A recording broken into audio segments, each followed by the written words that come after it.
అర్హులైన నిరుపేదలందరికీ డబుల్ బెడ్రూమ్లు ఇవ్వాలని పెద్దపల్లి జిల్లా గోదావరికని ప్రధాన చౌరస్తాలో కాంగ్రెస్ పార్టీ జిల్లా అధ్యక్షుడు ఎంఎస్ రాజ్ ఠాకూర్ ఆధ్వర్యంలో పార్టీ శ్రేణులు ధర్నా చేపట్టారు।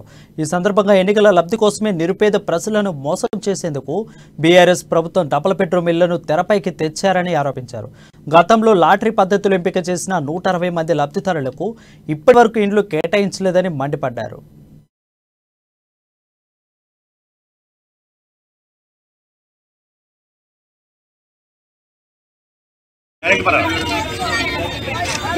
ఇళ్ల కేటాయింపు పెద్దపల్లి జిల్లాలో రామగుండం కాన్స్టిట్యున్సీలో గత శాసనసభ్యుడు ఈ రోజు శాసనసభ్యుడు ఈ 10 సంవత్సరాల టిఆర్ఎస్ ప్రభుత్వ హయాంలో పేద బలహీన వర్గాల వారికి అర్హులైన ప్రతి ఒక్కరికి కూడా అన్యాయం జరిగిందనే విషయం మీ అందరికి తెలిసిన విషయమే। ఈ రోజు బాధితులందరూ కూడా గతంలో 8 సంవత్సరాల క్రితం 2016లోనే మాకు అలాట్మెంట్ వచ్చినాయి। 160 మందికి ఇస్తామన్నారు। తర్వాత 600 యూనిట్లు 200 ఇళ్లు మాత్రమే కట్టిరు। నీకంటే నీకు ప్రతి ఒక్కరికి డబుల్ బెడ్రూమ్ ఇస్తా అని చెప్పినటువంటి ప్రభుత్వం ఈ పాలకుడు ముఖ్యంగా ఇక్కడ శాసనసభ్యుడు గతంలో ఉన్నవారు ఇప్పుడు ఉన్నవారు 10 సంవత్సరాల ప్రభుత్వంలో ఉండి పూర్తి స్థాయిలో వారి యొక్క బాగోగులు వారు బంగ్లాలు కట్టుకొని ఇవాళ పేదవాడికి ఇల్లు లేకుండా చేసేటువంటి